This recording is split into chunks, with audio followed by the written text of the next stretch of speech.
일체유심조. 이 유식사상은 우리가 당연하게 믿고 있던 현실에 대한 근본적 질문을 던집니다.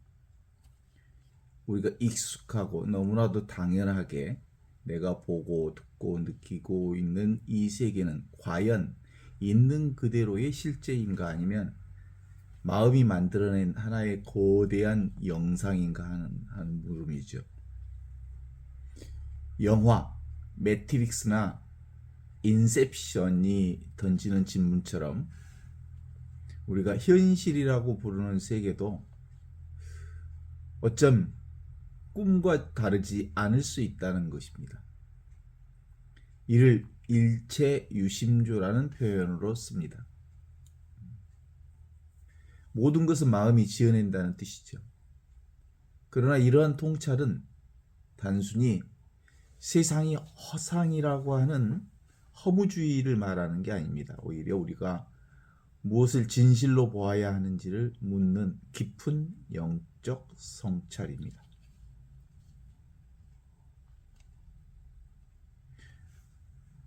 이러한 통찰을 그리스도교 관점에서 바라보면 매우 흥미로운 만남을 이룹니다. 일체 유심조라고 하는 게, 그리스도교는 모든 존재가 하느님의 현존 안에 살아가고 있다고 말합니다. 표현은 다르지만 두 전통은 모두 인간이 표면적 현상에 사로잡혀 진실을 보지 못한다는 점을 지적하는 겁니다. 우리는 자신이 누구인지 안다고 생각하고 세상이 무엇이 안다고 생각하며 살아갑니다. 너무나도 당연하고 익숙한 이 세상이 내가 보는 그대로이다 라고 하는 이 생각, 그러나 실상은 수많은 생각과 기억, 욕망과 두려움이 만들어낸 해석의 세계 속에 갇혀 살아가는 경우가 많습니다.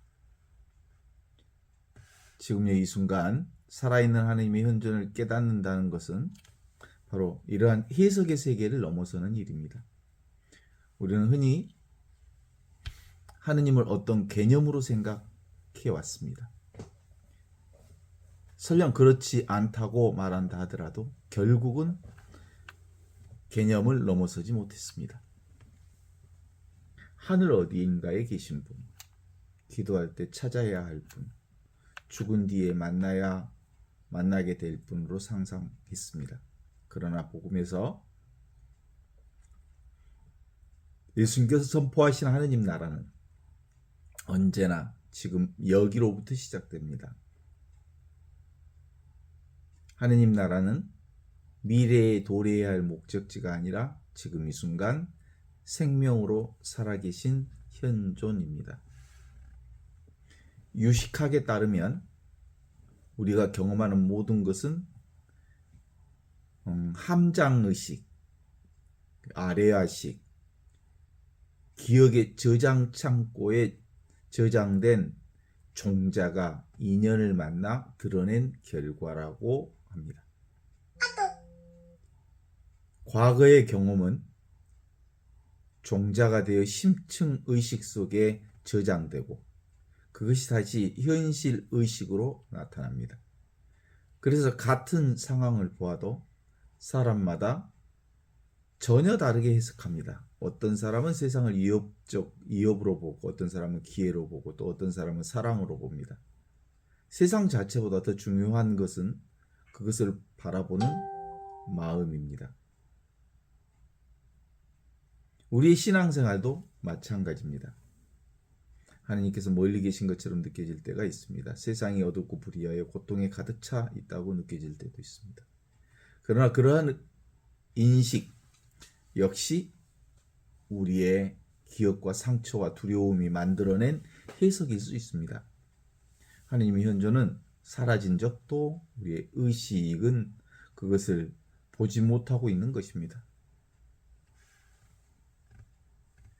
마치 구름이 태양을 가렸다고 해서 태양이 사라진 것이 아닌 것처럼 말입니다. 일체 유심조에서 말하는 유식학에서는 이 함장의식, 기억창고는 끊임없이 나를 만들어냅니다. 그리고 제7식인 자아의식, 말라식은 이 기억 저장 창고를 나라고 착각하며 집착합니다. 그래서 우리는 몸이 나라고 생각하고, 생각이 나라고 생각하고, 감정이 나라고 생각하고, 그러나 깊이 관찰하면 몸도 끊임없이 변하고, 생각도 오고 가고, 감정도 순간순간 바뀝니다. 바뀌고 변화하는 것을 나라고 부를 수는 없습니다. 예수님께서 말씀하신 자기를 버리고 나를 따르라. 나를 따르는 사람은 자기 자신을 버리고 제 십자가를 지고 나를 따르라. 이 말씀도 바로 이 지점에서 새롭게 이해될 수 있습니다. 그것은 자기 혐오를 의미하는 게 아니라 허구적 자아에 대한 집착을 내려놓아라. 그리고 나를 따르라. 이런 뜻이죠. 여기서 나는 참자, 현존을 따라라. 이런 거죠. 우리가 붙들고 있는 나라고 하는 이 얘기를 놓아버릴 때 비로소 하느님의 생명이 드러나기 시작합니다. 그때 우리는 내가 사는 게 아니라 그리스도께서 내가 산다는 바오로 사도의 고백을 이해하게 됩니다. 마치 화가가 그림을 그리고 그 그림 속에 자신을 그려넣는 뒤 그림 속 인물이 진짜 자신이라고 착각하는 것처럼 인간은 자신의 생각이 만든 자아를 진짜 자신이라고 믿고 살아갑니다. 그러나 그림 속 인물은 화가가 아닙니다. 마찬가지로 생각 속의 자아는 참 나가 아닙니다. 참된 나는 모든 생각과 감정을 알아차리고 있는 깨어있는 의식이며 그리스도교적으로 말하면 하느님의 생명이 머무르는 성전입니다. 따라서 수행이란 새로운 무엇을 얻는 과정이 아닙니다. 오히려 이미 있는 것을 깨닫는 과정입니다. 불교는 이것을 진여심의 자각이라고 말하고 그리스도교는 하느님의 현존의 깨어남이라고 말할 수 있습니다. 이름은 다르지만 방향은 같습니다. 밖으로 향하던 의식이 안으로 돌아와 지금 여기 살아 움직이는 생명의 신비를 발견하는 것입니다. 자, 제가 매일 가는 영산강변으로 가보겠습니다.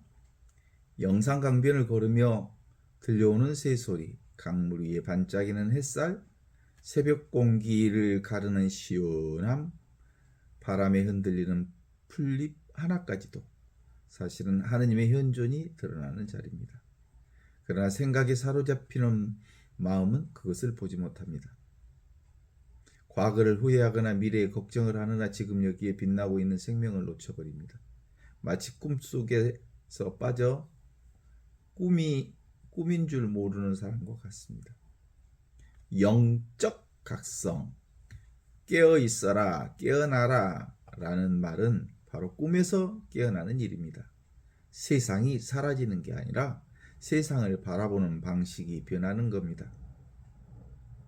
이전에는 분리된 세계로 보았다면 이제는 하나로 연결된 생명의 세계를 보는 것입니다.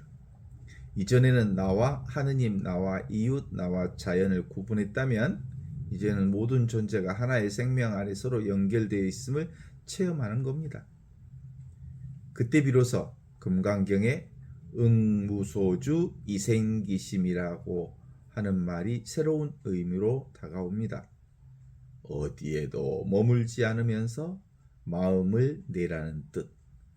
응무소주 이생기심. 생각에도 머물지 않고 감정에도 머물지 않고 자아에도 머물지 않으며 어떤 관념적 하느님에도 머물지 않는 것입니다. 오직 지금 여기 이 순간 살아있는 하느님의 현존 안에 끼어 있는 것입니다. 지금 여기 이 순간 살아있는 하나님의 현존은 결코 멀리 있지 않습니다. 그것은 우리가 찾기 전에 이미 우리 안에 숨쉬고 있습니다. 우리의 생각보다 더 가까이, 우리의 호흡보다 더 깊이 우리의 존재 자체로 현존하십니다. 우리가 해야 할 일은 새로운 세계를 만드는 것이 아니라 이미 주어진 순간에 깨어 있는 것입니다. 꿈속의 자아에서 깨어나 하느님 안에서 살아있는 참 생명을 발견하는 것입니다. 그 순간 우리가 비로소 깨닫게 됩니다. 내가 찾던 하느님, 그 하느님은, 없이 계시는 그 하느님은 언제나 지금 여기 이 순간 모든 존재 안에 살아 숨쉬고 계셨음을 말입니다.